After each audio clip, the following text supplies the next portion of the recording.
Break के बाद हाजिर हूं रायपुर से बड़ी खबर, जहां पर एक्सप्रेस वे निर्माण में गड़बड़ी का जो मामला है, जांच रिपोर्ट आ चुकी है। इसके बाद भी इसमें कोई कार्रवाई होती नजर नहीं आ रही है। राज्य सरकार इसमें कोई कार्रवाई नहीं कर रही है। सरकार को रिपोर्ट सौंपे 1 महीने का वक्त गुजर चुका है। पीडब्ल्यूडी मंत्री ने कार्रवाई का आश्वासन दिया था, लेकिन ये सिर्फ कोरा ही निकला। निर्माण में गड़बड़ी के आरोप सही पाए गए थे। ज्यादा जानकारी के साथ हमारी सहयोगी ममता लांजेवार जुड़ी है। ममता, रिपोर्ट सौंपे 1 महीने का वक्त हो चुका है, क्या सरकार में इच्छा शक्ति की कमी है?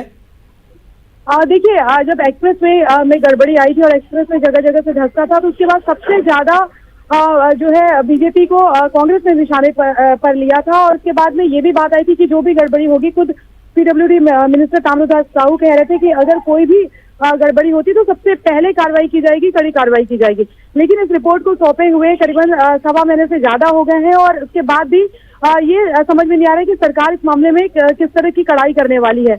न संबंधित ठेकेदार के ऊपर कोई कार्रवाई हुई है और 3 जगह से अगर हम बात करें तो एनआईटी की टीम ने भी वो किया था और 3 जगह से जांच आई थी और तीनों ही रिपोर्ट जो आई है उसमें ये साफ तौर पे बताया गया है कि किस तरह की गड़बड़ी की गई है, किन चीजों का पालन करना था वो नहीं किया गया और मनमानी चली है, भ्रष्टाचार हुआ है। और लेकिन इन सब तमाम गड़बड़ियों के बाद भी ये रिपोर्ट में भी लिखा हुआ है, अलग अलग बिंदु दिए गए हैं कि कहाँ कहाँ पे क्या सावधानी बरतनी चाहिए थी, लेकिन अब तक कोई कार्रवाई इस मामले में नहीं हुई है। चलिए, तो अब तक कोई कार्रवाई नहीं हुई। बहुत बहुत शुक्रिया ममता आपका। देखते हैं सरकार इस पूरे रिपोर्ट को लेकर कब तक जागती है, कब तक कार्रवाई की जाती है, कब तक औपचारिक लोकार्पण हो पाता है, देखना होगा। और एक बड़ी खबर भोपाल से, जहां पर ईडी का 12 स्थानों पर 12 जगहों पर छापा मार कार्रवाई जारी है। भोपाल कोऑपरेटिव बैंक में करोड़ों का घोटाले का मामला है। एनपीए के जरिए बैंक के जिम्मेदारों ने घोटाला किया है। चिटफंड कंपनियों में 111 करोड़ का निवेश कर शपथ लगाई गई थी। एनपीए बताकर डूबते खातों में 111 करोड़ रुपए डाले गए थे। घोटाले में कई ऑडिट कंपनियां भी शामिल हैं। जांच एजेंसी ईडी की टीम मध्य प्रदेश छत्तीसगढ़ में एक बड़ी कार्रवाई को अंजाम दे रही है। दरअसल ये मामला भोपाल नागरिक सहकारिता बैंक से जुड़ा हुआ मामला है। इस कॉर्पोरेशन बैंक का पैसा एक कंपनी में ट्रांसफर किया गया, वो भी गलत तरीके से। अगर उस कंपनी की बात करें तो एक ऐसी डिफॉल्टर कंपनी जो बकायदा लगभग बंद हो चुकी थी, बकायदा उस कंपनी में बैंक अधिकारियों को मिली भगत से उसमें पैसे को ट्रांजैक्शन किया गया। पैसे की अगर बात करें, तकरीबन 111 करोड़ से ज़्यादा की संपत्ति को उस कॉर्पोरेशन बैंक में के माध्यम से बकायदा उस कंपनी में बकायदा ट्रांसफर किया गया। लिहाजा इस मामले में कई बैंक अधिकारी संदिग्ध भूमिका में हैं और उन संदिग्ध अधिकारियों के खिलाफ बकायदा ईडी कार्रवाई कर रही है और उनके आवास पर और दूसरे अन्य लोकेशन पर छापेमारी कर रही है।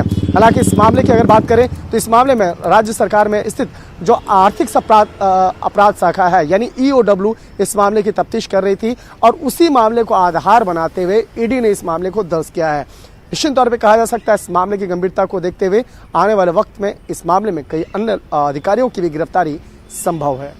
वीडियो जर्नलिस्ट सोनू मंडल के साथ शंकर आनंद, न्यूज़ 18 दिल्ली। तो छत्तीसगढ़ मध्य प्रदेश में एक बैंक घोटाले से जुड़े मामले में ईडी ने बड़ी कार्रवाई की है। ज्यादा जानकारी के साथ हमारे सहयोगी मनोज जुड़े हैं। मनोज, बताइए क्या अपडेट है इसमें?